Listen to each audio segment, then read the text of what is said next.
seem like we feel the same. We love what we hate. We lie, but we know we can't widen.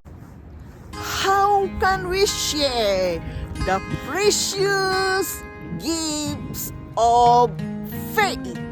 Hello guys, this is Yundel, and today's share is about sharing the precious gifts of faith.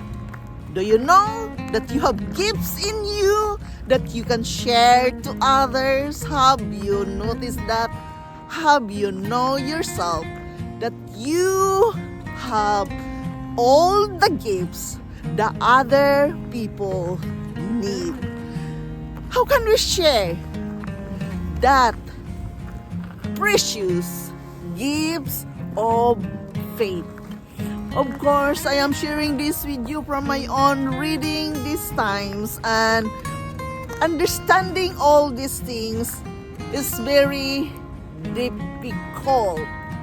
It's easy to read. Sometimes it's very difficult to understand. But if we are really want to live our best life, we have to share what we know. Share our faith to others. And how can we really do that? In my own understanding, to share those precious gifts you have of faith to others, you have to acknowledge first who you are. What are your talents? What are your good qualities? What are the things you can do for others? You have to acknowledge first all the good things about yourself. And when you do that, you develop strong self-confidence. When you are going to share something to others, you must have that full self-confidence that you can do it, you know it, and you are going to share it. Why? To help others. Always remember that there's somebody needed what you have.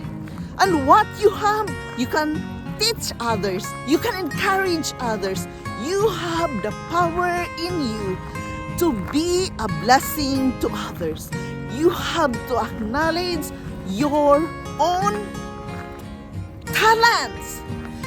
That gifts you have in you, those talents in you is very important, because many people needed that. Many people want to have what you have, and you can share it by helping them, by encouraging them, by being there to them, by listening their needs, by comforting them.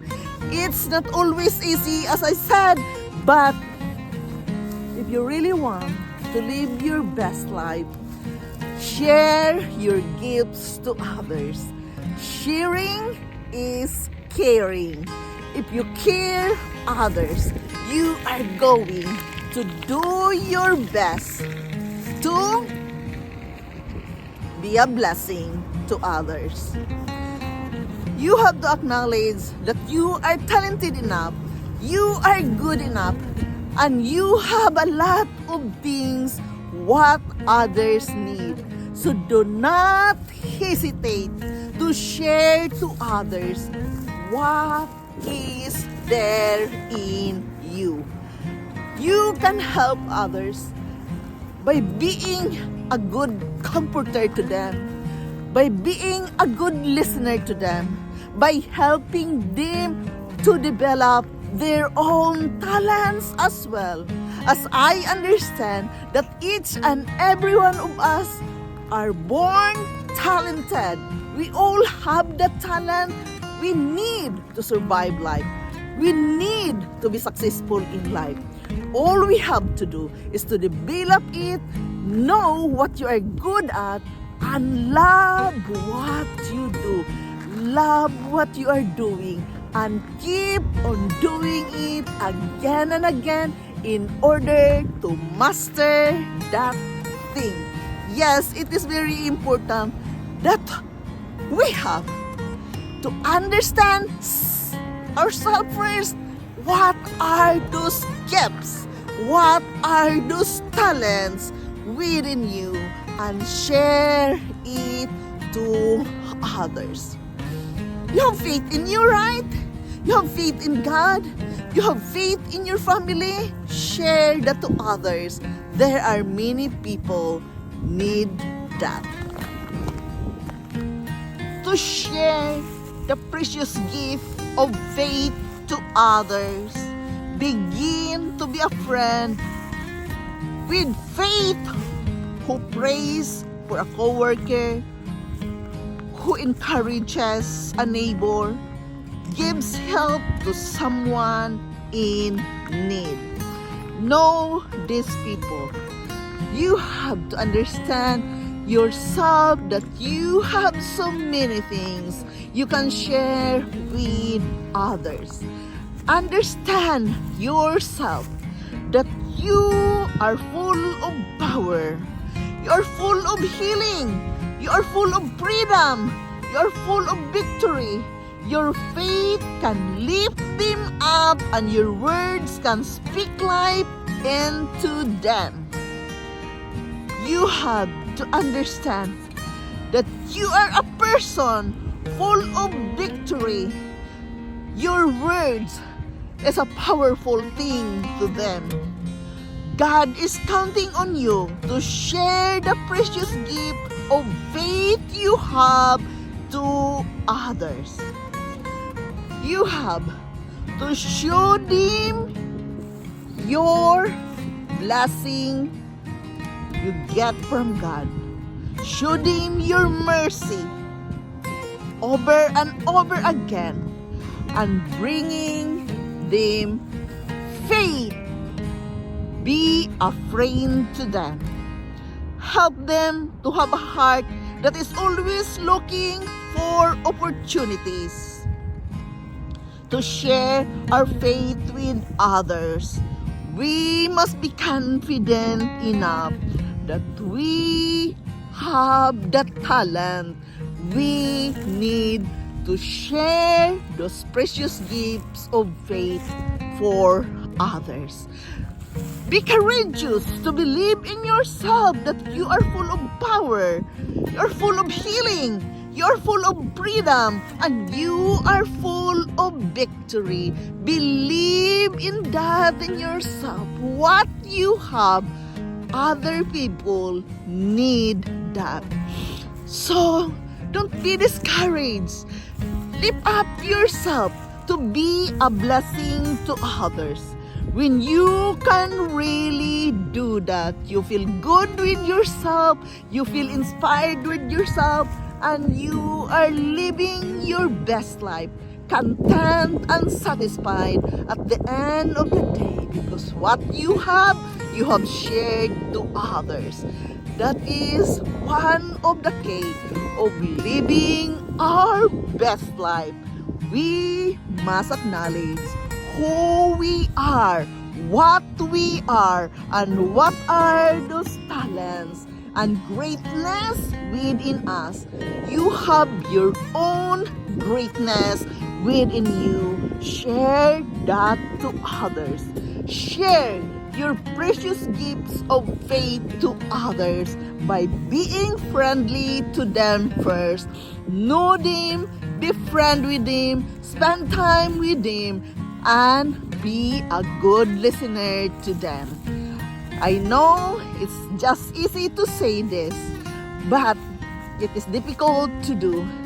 But one thing you can do to help yourself when you are struggling is helping others.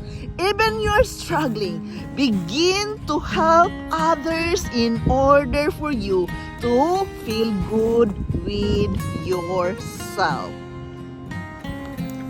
My point here, before you share your gifts to others. You have to know yourself, what you are good at. You have to acknowledge your greatness, self first.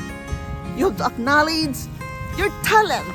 You have to acknowledge how powerful you are. You're full of freedom and greatness and victory within you. You have to understand that you have so many things you can share with others.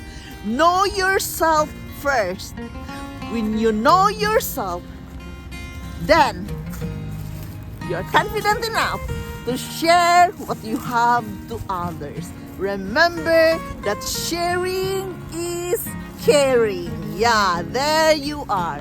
Sharing is caring, so we have to do that for us to feel good with ourselves, for us to feel more strong self-confidence with ourselves. You are more than good enough. You are more than talented enough. You have so much thing to share to others. So smile, be courageous, and know that you are willing to share what you have to others. Believe me, when you can do that, you really feel good with yourself. You feel more strong self-confidence.